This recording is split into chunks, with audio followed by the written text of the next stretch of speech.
Mayor Arya രാജേന്ദ്രനെ രൂക്ഷമായി വിമർശിച്ച് മുൻ കൗൺസിലർ ഗായത്രി ബാബു രംഗത്തെത്തിയിരിക്കുന്നു. തിരുവനന്തപുരത്ത് CPM-നകത്ത് വലിയ പ്രതിസന്ധിയിലേക്കും പ്രശ്നത്തിലേക്കും പോകുന്നു. CPM-ൽ പൊട്ടിത്തെറിയാണ്. കരിയർ വളർത്താനുള്ള കോക്കസായി മേയറുടെ ഓഫീസിനെ മാറ്റി എന്നതടക്കമുള്ള അതിരൂക്ഷമായുള്ള വിമർശനമാണ് മുൻ കൗൺസിലർ ഗായത്രി ബാബു നടത്തിയിരിക്കുന്നത്. CPM-ൽ വലിയ തരത്തിലുള്ള പൊട്ടിത്തെറിയിലേക്ക് കാര്യങ്ങൾ നീങ്ങുന്നു. നോക്കൂ, എത്ര രൂക്ഷമായ ഭാഷയിലാണ് ഗായത്രി ബാബുവിന്റെ പോസ്റ്റ് എന്നുള്ളതാണ് ഇതിൽ ഏറ്റവും പ്രധാനപ്പെട്ട കാര്യം. ഗായത്രി ബാബു മുൻ കൗൺസിലർ മാത്രമല്ല, ആരോഗ്യ സ്റ്റാൻഡിംഗ് കമ്മിറ്റി ചെയർപേഴ്സൺ ആയിരുന്നു ഗായത്രി ബാബു.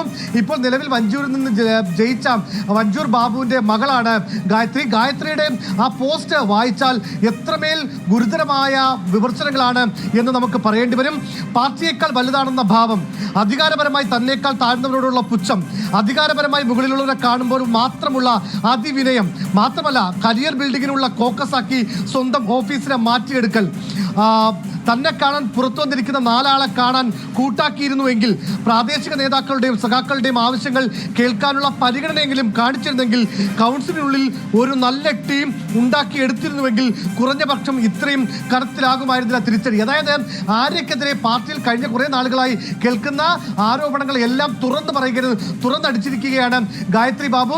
സനീഷ്, ഇത് ഇന്നിപ്പോൾ ഈ തെരഞ്ഞെടുപ്പ് ഫലം വന്നതിന് തൊട്ട് പിന്നാലെയാണ് ഈ പൊട്ടിത്തെറി.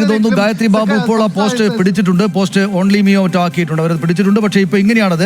ഏത് തിരിച്ചടിയിലും ഇടതുപക്ഷത്തെ ചേർത്ത് പിടിച്ച കോർപ്പറേഷനാണ് തിരുവനന്തപുരം. ഇന്ന് തുടങ്ങുന്ന ഗായത്രി ബാബുവിന്റെ പോസ്റ്റിൽ മൂന്നാമത്തെ പാരഗ്രാഫ് ഇങ്ങനെയാണ്: കോർപ്പറേഷൻ ജനങ്ങളോട് ഏറ്റവും അടുത്ത് നിൽക്കുന്ന സംവിധാനമാണ്.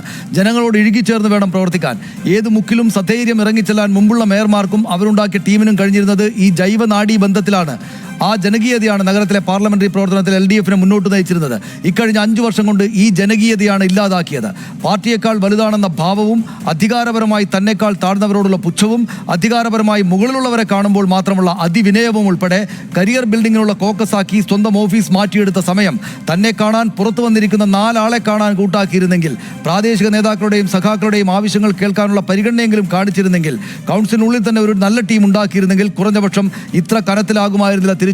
BS അനു, ഇത് സമീപകാലത്ത് CPM-നകത്ത് ഏതെങ്കിലും ഒരു നേതാവ് മറ്റൊരു നേതാവിനെ ഇത്രക്ക് ശക്തമായുള്ള വാക്കുകളാൽ വിമർശിച്ചിട്ടില്ല. പാർട്ടിയേക്കാൾ വലുതാണെന്ന ഭാവം എന്നതൊക്കെ CPM-നകത്തെ ഭാഷ വെച്ച് നോക്കുകയാണെങ്കിൽ അത് അങ്ങേയറ്റം വലിയ കുറ്റാരോപണമാണ്. പാർട്ടിയേക്കാൾ വലുതാണെന്ന ഭാവം, അധികാരപരമായി തന്നെക്കാൾ താഴ്ന്നവരോടുള്ള പുച്ഛം, അധികാരപരമായി മുകളിലുള്ളവരെ കാണുന്നപ്പോൾ മാത്രമുള്ള അതിവിനയം, കരിയർ ബിൽഡിങ്ങിലുള്ള കോക്കസാക്കി സ്വന്തം ഓഫീസിനെ മാറ്റിയെടുത്തിരിക്കുന്നു.